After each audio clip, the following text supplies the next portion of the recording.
Hello everyone, Catweazle here, welcome to the channel and welcome back to our playthrough of Darkest Night 2nd edition, where we're just about to start episode 9, and yes, it is closing in. The Necromancer is coming to the forest. We are about to have a showdown. Not this particular episode, but soon. Anyway, just before we get into episode 9, just one quick thing. I did have a question about the Well of Misery, and it was asking whether the actual quest that this generates should follow the Necromancer. It doesn't actually. Immediately means as soon as it comes out, so you're activating the Necromancer's location, but that is the location he was in when the card came out, which was the swamp. And then if we read its active text, it says, at the end of the Necromancer's turn, if there are any quests in this location, and remember, this got generated in the swamp, add one timer marker to every quest at this location. Otherwise, draw a quest card and add it to this location. So it doesn't move from the swamp. That's where it was generated. The Necromancer obviously zooms off somewhere else. The Well of Misery stays at the location. And if you can see, it's a well. You know, you don't have wells like moving around. So that is why the Well of Misery has stayed at the swamp. So hopefully I've just explained that. Right. Okay, so we are ready for episode 9. So let's move across to our first player. Now, normally our first player would have been Zulana, but she doesn't get a turn at all. So we're going to move straight to Veydea. So let's get across and have a look at her player area.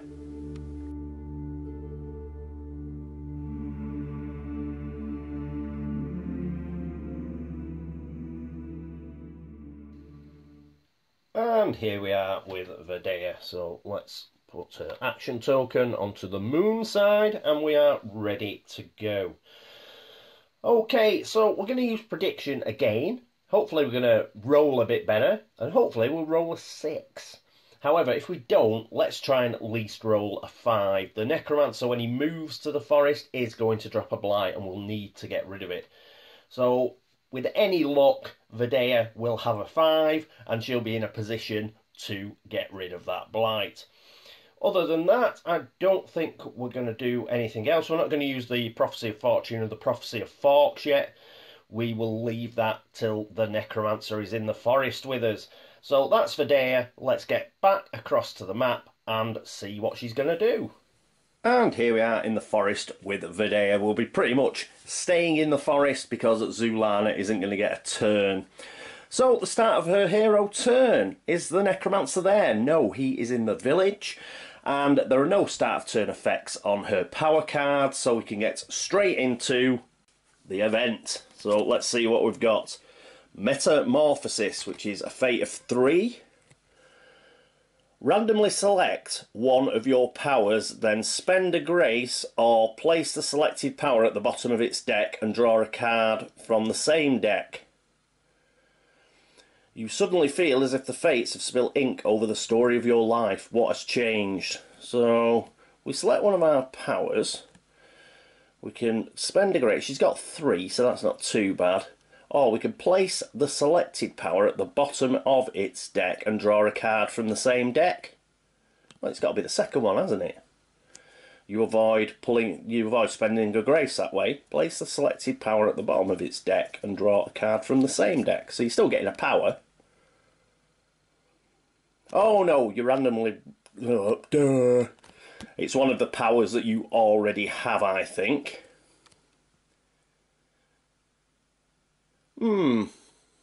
So we've got to randomly select them. Otherwise, I'd have just picked... I'd have probably picked Dows, but oh, we don't want to lose Prophecy of... Oh, this could be bad. We could lose Prophecy of Fortune, so that's the one that we want to keep. Right. So what is it? Dows. So we've lost Dows. that'll do, because we're not going to spend a grace. We would have spent a grace if it had been Prophecy of Fortune to keep that, but I'm not too bothered about losing dows. It's the end of the game. So we put that at the bottom of her deck, which means we cannot shuffle her deck anymore, because dows has to remain on the bottom. So we'll do that. Okay, so that was a bit grim, but we've got rid of Metamorphosis. Hello, it's Catweazle from the future. I've just took Prediction away because you're going to find out what we rolled on Prediction in a moment. But what I did was, I took dows and I did put it at the back of her player deck. But what I forgot to do is you draw another one. So we'll draw another one. So what she actually gets is Destiny. +1 die when fighting. So she gets +1 die when fighting. Yeah, I forgot all about replacing it from the deck. So I'll put dows in and Destiny is what has come out. Okay, we'll get back to your usual programming and we will finish the actual round. Now it is a normal turn, and yes, we have to bring this in. Right, let's warm some dice up. Let's try and get over a 3. Come on. So, higher the better. Oh, can you believe it? A 3 and a 1. So, we've got a 3 and a 1. That is just rubbish, man. So, we've rolled 6 dice in total for that, and the highest we've got is a 3. So, that's just pants. Okay. Rubbish, Veydea. You've been absolutely appallingly bad. So, that is the end of Veydea's turn. Next up is Thorn. And here we are with Thorn. So, we'll turn that over. 2 things Thorn is going to do. He's going to trade. He can trade at any time, so he's going to do it now. He's going to give the Relic and the Vanishing Dust across to Castigan. It's just in case Castigan runs into a nasty event card, he can use the Vanishing Dust, hopefully, to get out of the way. So we've passed those across, but he actually started his turn with the Relic, so he still takes the Secrecy hit. So we'll do that. And what else to do with... what else to do with Thorn? I think he may as well carry on searching. You never know, we may get something decent. So we're going to give it a go. He's going to have a search. Other than that, we've still got visions. So if we get some horrible event card, he can always discard it. Okay, well, apart from that, I think it is time to go across to the forest. And here we are back at the forest. So we're with Thorn, but we're not with the Necromancer, so we can ignore that. His powers don't have any start of turn effects, we can ignore that as well. So we are straight into the event. And he gets Twilight, which is a 5 fate event. Compared to the Darkness, which is 12, 0 to 14, exhaust a power or lose a secrecy. What's his secrecy at? 2. He's going to exhaust a power. We could lose a secrecy, I suppose, but we'll exhaust a power. I think we'll exhaust Mist Form. So Mist Form has been exhausted. That is the event. We will keep visions because you never know. Something really, really horrible may come up next turn. And next turn will hopefully be the crunch turn. So he has exhausted Mist Form. Now it is his actual action itself, and he's going to search, and he has to get a 4 or better. So let's roll a die. It's only a single die. Of course he gets a 6, doesn't he? But he'd keep that to one side. So he searched. So we'll have a look at a map card, and let's see what we get. We are in the forest. And we get a mystery. So let's see what the mystery is. Don't really need clues at the moment, but let's have a look. So we have beacon. We get a clue to start with, so we'll put that on. So we're up to 2. So, beacon. The great light on the mountaintop once served as a symbol of hope for all the kingdom. If you could reignite it, you might rekindle that hope as well. So it goes to the mountains. +1 clue and -1 darkness if a 5+ is rolled while searching here. Well, pity we've got nobody up there. We'd probably do that if we had actually somebody there, but we don't. So it'll probably get left to its own devices. But at least we know it's up there. So I've put that up there. We'll move that out of the way. So unfortunately we didn't get an artifact or anything. That's what we were after. And that is it for Thorn's turn. Because pretty much like Veydea, we don't have to bother with blights. There aren't any in the forest. So next up, it's our last player for this turn. It is Castigan. Let's get across and have a look at his player area. And here we are with Castigan. Still not wearing his void armour. We'll flip that across. He's now got the holy relic. He's got a spark, and he does have some vanishing dust, just in case we need to use it. He's up on 4 grace. What's he going to do this turn? Well, he is actually going to meditate again and get an extra spark. The way I've been rolling, I need as many dice as possible. I only seem to be rolling 6s when it doesn't really matter, like on that search I just did for Thorn. So we've got to give ourselves the biggest chance possible to roll a 6 against the Necromancer. So other than that, I don't think there is anything for us to change. He can't lose any more secrecy than he's already lost, so it doesn't matter that he's got the artifact. Right, yes, that's it. Let's get across to the forest and let's do Castigan's turn. And here we are with Castigan in the forest. Right, no Necromancer. Necromancer's in the village. No start of turn effects on any of his powers. So we get straight into his event. Remember, he does have the Vanishing Dust now. So we've got Sloppy Search, but that's only a fate of 2, so hopefully this isn't too bad. Roll 1 die and take the highest. Well, we don't want to roll a 6, because we gain a secrecy. A 4 or 5 would be good, because that's no effect. 1 to 3, spend a grace or lose a secrecy. Right. So, put that there. We will need this again. To roll a die. Do we get a 2? So, we've got to spend a grace or lose a secrecy. Now, I don't think we can lose a secrecy because we're at 0 secrecy. So I think we've got to spend the grace.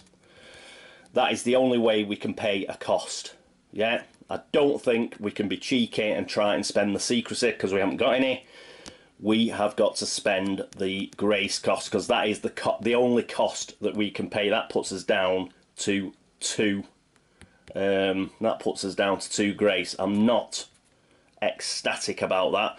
The reason being is when we use Wrath, we will lose a grace as well, and if we fail, we'll lose another grace because it's against the Necromancer. So being on 2 grace is not ideal. So he's gone down to 2 grace, and now I've got to think what to do. Do I go for that meditation because it's now his action? We're not going to do that. I've changed my mind. He is now going to pray. So remember, he can pray because of the sacred glade, and we get a grace back for every 3+. So come on, Castigan. And he gets a 5 and a 6. Bloody hell, I'll keep those dice. They're a bit of a rarity. So he's lost a grace, but he gets 2 back, so that puts him up to 4. Unfortunately, we haven't been able to get a spark. I did want an extra spark, but 2 grace, with him using Wrath, which is one of his powers, to get 4 dice when he eventually fights the Necromancer, that does cost a grace, and that's cutting it a bit fine, I think. So he's prayed instead at the Sacred Glade, got 2 grace back, and he's now up to 4 grace. Unfortunately, that event card didn't have an option to disappear and elude. If it had, then what we'd have done is obviously used the Vanishing Dust, but we didn't have the opportunity to do so. So, not too bad. It's not ideal what we wanted. I'm a bit annoyed that after that prediction roll, I've rolled 2 6s. But hopefully the dice have turned for us somewhat. That is the end of Castigan's turn. As mentioned, Zulana doesn't get a turn at all. And that means we can go straight into the Necromancer phase. And here we are at the Necromancer phase. So darkness goes up by 1, so that's up to 13. And we've got quests. We've got loads of quests. We've got 3, so we will need 3 markers. So Dire Spiders has now got, how many? That's got 3 on it. And Evil Chant and Zombie Horde have got 1 each. There we go. Evil Chant and Zombie Horde are going to get an extra 1 at the end of the turn, but not quite yet. So we've done the quests. Movement, well, we'll roll, but he's going to spot Castigan, whatever. Yes, a 1. He spots Castigan and he moves into our friend the forest. So let's see what blight he's going to drop. Forest, he is going to drop a terror. So let's find out the bad news on the terror. I won't be a moment. Oh dear, this looks like an appalling power. So we've got a terror, it's plus 1 die, discard highest. So I'll have to look that up. But if we want to get we'll have to get rid of it. We need to get rid of it in order to be able to attack the Necromancer. We need a 4 or better. If we don't manage to get a 4 or better, we have to exhaust a power.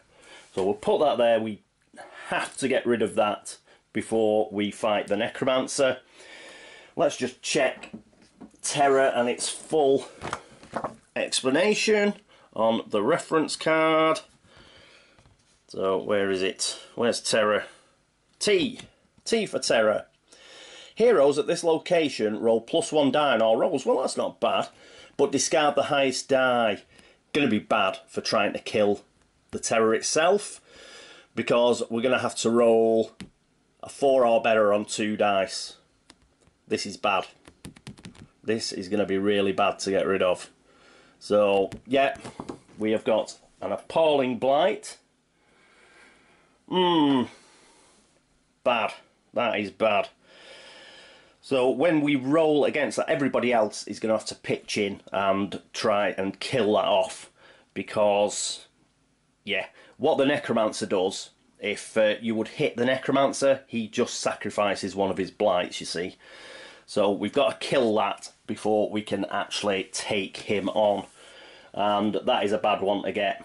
So even though we get +1 die, it does mean that when we're trying to get rid of it, we'll have to roll at least 2 dice that are 4+, which is bad. One thing we can do though is Zulana is back online. So we'll put her the right way up. And that is it for the Necromancer's turn. So it's Well of Misery time. I think we've got to put an extra timer onto every quest at this location, which is the swamp. So they go on to 2 timers.